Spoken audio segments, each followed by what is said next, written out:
बोलिए वृंदावन धाम की जय, बोलिए राधे सरकार की जय। और वहां जैसे पहुंचे सबने अपने अपने रहने की व्यवस्था बनाया, एक दूसरे का सहयोग लेकर के सबने अपने अपने भवन का निर्माण किया। अब वृंदावन जो है भ्रमण कर रहे हैं। कन्हैया जो है अपने बाल सखाओं के साथ भ्रमण कर रहे हैं। और उधर जब कंस अब की बार बकासुर को भेजा, बकुला बन करके आया। अब बकुला बन करके आया तो पता लगा कि कोई है ही नहीं है गोकुल में। जा करके कंस के पास जब वापस गया तो कंस प्रसन्न हुआ, कहा वाह, अरे जितने राक्षसों को हमने वहां भेजा अभी तक कोई वापस नहीं आया, तुम कैसे वापस आए? कहा उस गांव में कोई नहीं है। कहा इधर उधर देखो,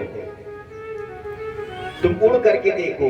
जब उड़ करके देखा तो कहा ये सब तो वो गांव नगर छोड़ करके वृंदावन चले गए। कहा वृंदावन में चले जाओ। और वृंदावन में आया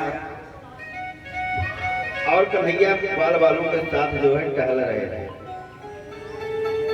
और जब टहल रहे थे तो उसने क्या किया, बकासुर ने कि कन्हैया के पास गया और सीधा कन्हैया का नाश्ता कर गया, सीधा उनको गटक गया। बोलो श्री राधे श्री राधे। ग्वाल बाल सब घबरा गए कि अरे कन्हैया को ये तो नाश्ता कर गया। और जब इतना घबराए ग्वाल बाल, इतना घबराए तो प्रभु जाकर के वहां अपने शरीर का विग्रह इतना गर्म कर लिया, इतना गर्म कर लिया कि उसको लगा कि आग का अंगारा खा लिया। तो उसने क्या किया, उसने क्या किया कि वो जो है उगलना चाहा। और उगलने के बाद जो है जैसे उगलना चाहा वैसे बीच से उनका गला फाड़ दिया। गोविंदाय नमो। बकासुर का भी उद्धार हो गया। और इधर प्रभु अब समस्त ग्वाल बालों की अपनी टीम तैयार कर ली, सबको बुलाया। कहा ऐसा है कि आइए अभी एक खेल खेला जाएगा। कहा कौन सा खेल, कहा चोरी वाला। कहा चोरी वाला कैसे, कहा अब हम चोरी करेंगे। ग्वाल बालों ने कहा कि चोरी क्या करोगे, चोरी करना भी अच्छी बात है कोई। कहा और थोड़ी, अरे माखन मिश्री मलाई की चोरी करेंगे, किसी का पैसा रुपया थोड़ी लेंगे। कहा कि 9 लाख गैया है तुम्हारे यहाँ, तुम माखन मिश्री चुराओगे। कहा बात नहीं समझ रहे। ये सुदामा का देखो, मधुमंगल का देखो, एक खड़ी के हैं इनके लिए। अरे अपने घर का जो प्रेम से दूध दही माखन मिलता है उसमें स्वाद दूसरा है, चोरी के माखन में स्वाद दूसरा है। कहा तो भाई हम चोरी करना तो जानते नहीं है। कहा चोरी करना नहीं जानते हैं तो हम चोरी करने में एकदम परफेक्ट कर देंगे। कहा कैसे, कहा चोरी कल करो। कहा किसके यहाँ की जाएगी, कहा और दूसरे के यहाँ नहीं की जाएगी। सबसे पहले अगर चोरी करना है तो अपने घर में चोरी करो। कहा ठीक है अपने घर में चोरी करेंगे। जितने ग्वाल बाल थे सब अपने घर में चोरी कर लिए। अब कुछ तो सफल हुए, कुछ असफल हुए। और जो असफल हुए माता से इतना मार खाए, इतना मार खाए कि अगले दिन जब समझ से आए, कहा भैया कन्हैया सब कुछ ठीक है लेकिन ये चोरी वाला खेल बहुत गड़बड़ है। कहा क्या, कहा जब अपने घर पे पकड़े गए इतना मार खाए तो दूसरे के घर में पकड़े जाएंगे तो हड्डियां तोड़ डालेंगे। कहा ऐसा है, यही तो हमने कहा कि चोरी करने में परफेक्ट कर देंगे। अरे जब अब व्यक्ति सीखता है तो कहीं तो ठोकर खाता ही है। कन्हैया ने इस प्रकार से समझाया कि चोरी करने के लिए सब तैयार हो गए। अब तो क्या था कि चले जाते हैं ग्वालों के घर में, चोरी करते हैं माखन मिश्री मलाई। अब जिसके घर जाते हैं चोरी करके सब खूब अपना बांट करके खा रहे हैं।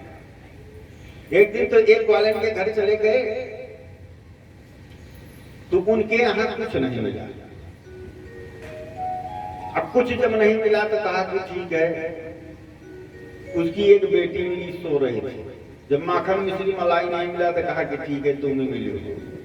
तो उसकी चुटिया जो है खुली हुई थी, उसको चुटिया को क्या किया कि पार्टी में बांध दिया। अब बांध करके तेज से कहा हुआ, और ये सब भाग गए। और जब भाग गए तो जब बिटिया हवा के डर के मारा उठी ना चाहिए तो चुटिया उसी में फंस गई। चिल्ला रही है अरे मम्मी हवा आया है, हवा। मम्मी दौड़ी, कहाँ कहाँ हवा आया है। इतने में भागते दिखाई पड़े, कहा कहीं हवा नहीं है, ये तो नंद का छोरा है। और जिस ग्वालिन के घर चले जाएं चोरी करने के लिए वो तो प्रसन्न हो जाएं, और जिस ग्वालिन के घर कन्हैया न जाए ना वो दुखी हो जाए। और जिसके यहाँ चोरी कर लेना, ग्वालिन आपस में यही वार्ता करती थी, आज तो हमारे यहाँ कन्हैया आया था भाई माखन मिश्री खाने के लिए, लेकिन हम चुपके से देखती रही। और जब वो भागा है तब हमने उसका पीछा किया। और जिस ग्वालिन के यहाँ जब न जाए ना, तो वो कन्हैया के बाल स्वरूप का दर्शन करने के लिए उनके घर उलाहना देती। एक दिन तो एक ग्वालिन जो है उलाहना लेकर के आई, और जैसे उलाहना लेकर के आई, झूठा उलाहना दे रही है। झूठा उलाहना दे रही है। कन्हैया कहते हैं कि आप तुम्हारे यहाँ ही चोरी होगी, चिंता मत करो। जब सब तो हकीकत में मैया यशोदा से उलाहना देते हैं और तुम झूठे देती हो, तो आज तुम्हारे यहाँ ही होगी। चले गए उनके यहाँ अगले दिन। अब खूब मक्खन खाया और मटकी भी फोड़ दिया। और जब मटकी फोड़ दिया तो मैया जो है वो क्या किया कि वो सीधा पकड़ लिया। अब पकड़ करके कन्हैया को लेकर के जा रही है, बोलते हुए कि तुम्हारी मैया जो है विश्वास नहीं करती है, कहती है कि 9 लाख गैया मेरे पास हैं, अब मेरा लल्ला चोरी करेगा, चलो आज मैं दिखाती हूँ। कुछ दूर जब पकड़ करके ले गई ना, तो मैया जो है कहते हैं कन्हैया, अरे ये हाथ दर्द कर रहा है, बहुत देर से दाबी हो, ये वाला हाथ पकड़ लो। कहा चला पकड़ लेती हूँ। तो उसी के बेटे को पकड़ा दिया और पहुंच गई सीधा यशोदा मैया के पास। और कन्हैया पहले यशोदा मैया के पास जाकर के विराजमान होकर के बैठ करके अंदर चले गए और वो बोलना प्रारंभ कर देती है। और जब वो बोलना प्रारंभ कर देती है तो यशोदा मैया कहती है क्यों? अरे हमारे यहाँ 9 लाख गैया है, कुछ कमी है क्या? कहा जब मैं पकड़ करके ले आई हूँ तब पर भी विश्वास नहीं है तुमको। कहा किसको पकड़े हो जरा देखो। जब देखती हैं तो उन्हीं का बेटा। बोलो श्री राम। वो भिखारी जो है उलाहना देती है सदियों कुछ झूठा। अब कैसे उलाहना देती हैं कि सांवरो कन्हैया तो है बड़ा नगरी, हाँ बड़ा नगरी हमारी दहिया चुराए और गगरी हमारी दहिया चुराए। सांवरो कन्हैया तोहरो, सांवरो कन्हैया तोहरो बड़ा नगरी है हमारी दहिया चुराए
सरकार की एक बार प्रेम से बोलिए श्री राधे।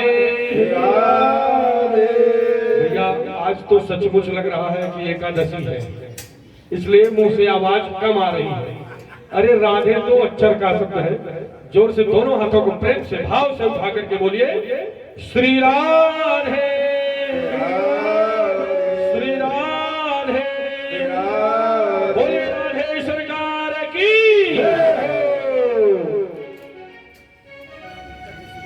इस प्रकार से जिसके घर कन्हैया जाए वो भी उलाहना, जिसके घर न जाए वो भी उलाहना, लेकिन उलाहना देने के बहाने केवल कन्हैया के बाल स्वरूप का दर्शन करना था गोपिकाओं का। लीलाएं एक बार वो चारण करते, अब गैया चराने के लिए चलती है। गैया चरा रहे हैं। उसके बाद एक दिन तो कुछ नहीं, दूसरे उस दिन कहते हैं कि भाई ऐसा है कि भूख लग जाती है। अब भूख लग जाती है तो अपने घर से जो जो बना हो कलेवा लेकर के चला। हम खाने पीने में बहुत शौकीन हैं, चटनी अचार जो कुछ हो सब ले आए। कहा ठीक है। तो सबने क्या किया, अपने अपने घर से कलेवा बनवाए।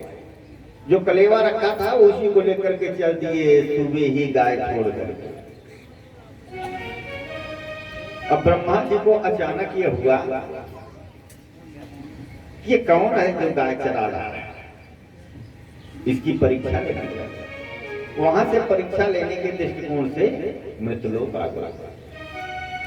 अब दोपहरी का समय आया तो कन्हैया ने कहा कि भाई एक काम करो, गैया सब ले आकर के यहीं बगल में रख दो, यही कर दो।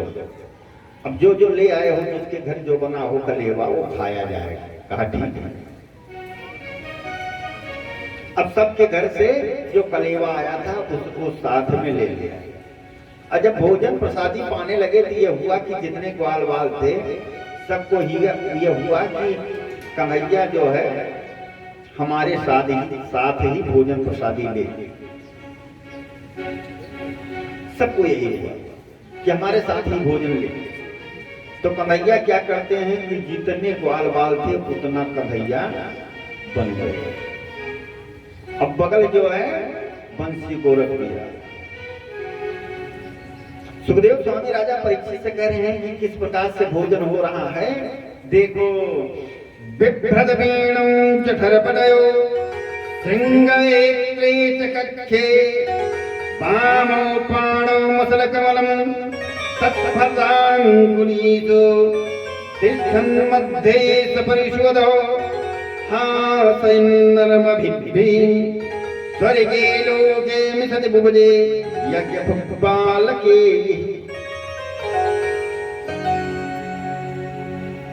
बंसी रख दिए हैं, बालकों के साथ खेल रहे हैं। अब कोई मिट्टी उठा करके उनके थाली में डाल दे रहा है, कोई उनके। ब्रह्मा जी ने कहा कि इसको नारायण कहते हैं, ये नारायण का अवतार है। अरे जो आकाशवाणी हुई थी देवकी का 8वां लाल भी तो यही है। लेकिन नारायण तो बड़े बड़े यज्ञ अनुष्ठानों में ऋतिक आचार्य गण वैदिक मंत्र पढ़ते हैं, तब पर भी वो नहीं आते, उनकी छाया आती है। अरे कैसा नारायण है जो कि ग्वाल बालों के साथ में जूठा खा रहा है, मिट्टी भी खा रहा है। इसको कहते हैं नारायण। ये नारायण नहीं है, परीक्षा लिया जाए। और परीक्षा लेना प्रारंभ करते हैं। और जब परीक्षा लेना प्रारंभ कर दिए तो क्या किया कि परीक्षा ले रहे हैं कि जितने गैया थी सबको वो चुरा लिया। गैया को चुरा लिया एवं बछड़ा को चुरा लिया। अब गैया बछड़ा को जो चुरा लिया तो सोचा कि अभी जब इसके पास सखा नहीं रहेंगे, गैया नहीं रहेंगे, ये रोएगा, खूब रोएगा, तो मैं देखूंगा कि कैसी ये ब्रह्म है, कैसी है नारायण है। तो कन्हैया ने अचानक ग्वाल वालों से कहा कि देखो ये गैया किधर चली गई। तो मधुमंगल ने कहा हम वहां करके ले आते हैं। कहने नहीं, हम जा रहे हैं। कन्हैया देखते हैं तो गाय तो सब ब्रह्मा ने चुरा लिया। और जब गाय हाँकने के लिए गए तो इधर ग्वाल वालों को चुरा लिया और दोनों को ले जा करके अपने ब्रह्मलोक में सुला लिया। इधर गोपिकाएं जो वो कृष्ण को पति रूप में प्राप्त करने के लिए व्रत रख रहे हैं। अब वो ऐसा व्रत रखती हैं कि सभी गोपिकाएं जो हैं कृष्ण को पति रूप में देखना चाहती हैं। वो सुबह ब्रह्म मुहूर्त में ही जाकर के जमुना जी में नग्न होकर के स्नान करके कात्यायनी व्रत करती हैं। मां कात्यायनी की पूजा करती हैं। और इधर हमारे कन्हैया जो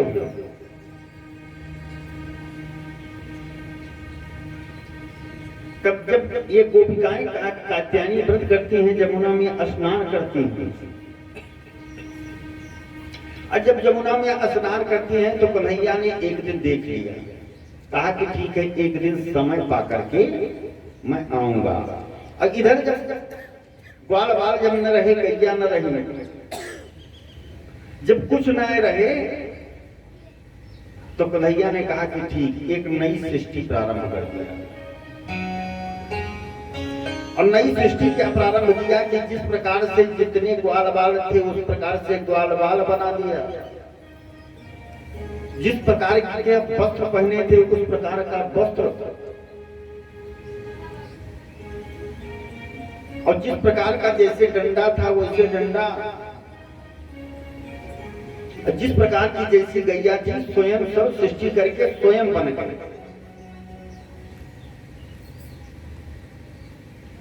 जब स्वयं बन गए तो कोई समझ नहीं पाया कि क्या बने हैं क्या नहीं। अब चले गए गोपिकाओं के पास ब्रह्म मुहूर्त, जहां की 4 बजे ब्रह्म मुहूर्त में गोपिकाएं जो हैं अपना वस्त्र करके यमुना जी में पहुंच गई स्नान करने के लिए। और जब वहां स्नान कर रही हैं तो कन्हैया इतने में अपने ग्वाल वालों के साथ आ जाता है। गोपिकाएं अपना स्नान कर रही हैं और बातें कर रही हैं, अपने अपने वस्त्र घाट पर उतार दिए और अपने अपने वस्त्र जब घाट पर उतार दिए हैं तो कन्हैया पहुंचे और वस्त्र एक अचानक लेकर के वस्त्र लेकर के गायब हो गए। और जैसे गायब हो गए वैसे गोपिकाएं जो हैं परेशान हो जाती हैं, देखती हैं, कहती हैं हमारे अचानक वस्त्र कहाँ चले गए भाई? ऐसा तो नहीं है कि हमने जो जिस घाट पर हम स्नान कर रही थी उस घाट से कहीं कोई दूसरा घाट तो हमने नहीं बदल दिया? और ये जो है परेशान है गोपिकाएं कि दूसरा तीसरा घाट हमने नहीं बदला। देखो कहीं नंद का लाला तो नहीं आ गया कि नंद का लाला आ गया हो और वो हमारा ले ले। जैसे और इतने में नंद का लाला कदम की डार पर बैठ करके ताली बजा दिया। और जैसे ताली बजाया वैसे गोपिकाएं ये जान गई कि नंद का लाला ये है कि जो हमारे वस्त्र को चुराया है। और जब यह जान गई तो उनसे विनती करती हैं कि भैया कहाँ हो, सामने आओ। कन्हैया कदम के वृक्ष पर हैं। और इस पर हमारे गुरु जी एक बहुत सुंदर भजन गाते हैं, भजन सुन लें। हृदय सारी गिरिवरधारी हम उभारी जल खड़ी, हृदय सारी गिरिवरधारी हम उभारी जल खड़ी, हम उभारी जल खड़ी, हम उभारी जल खड़ी, हृदय सारी गिरिवरधारी हम उभारी जल खड़ी, हृदय सारी गिरिवरधारी हम उभारी जल खड़ी।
बोले वृंदावन बिहारी लाल की जय हो। इस प्रकार से गोपिकाएं निवेदन करती हैं। कन्हैया कहता है ये बताओ नग्न होकर के तुम स्नान कर रही हो, कहा कि रात में कन्हैया कोई नहीं आता है, कहा जल में वरुण देव रहते हैं और चंद्रदेव देख रहे हैं, वैसे निकल आओ तब साड़ी हम तुमको दे देंगे। और ये व्रत क्यों कर रही थी? हमने बताया कि जितनी गोपिकाएं थी उतनी जो है सब कृष्ण को पति रूप में प्राप्त करने के लिए। जब ब्रह्मा ने सबको चुरा लिया तो जितने ग्वाल वाल थे सब कृष्ण बने थे, सबके साथ सबका विवाह हो गया। अब उधर ब्रह्मा जी जा करके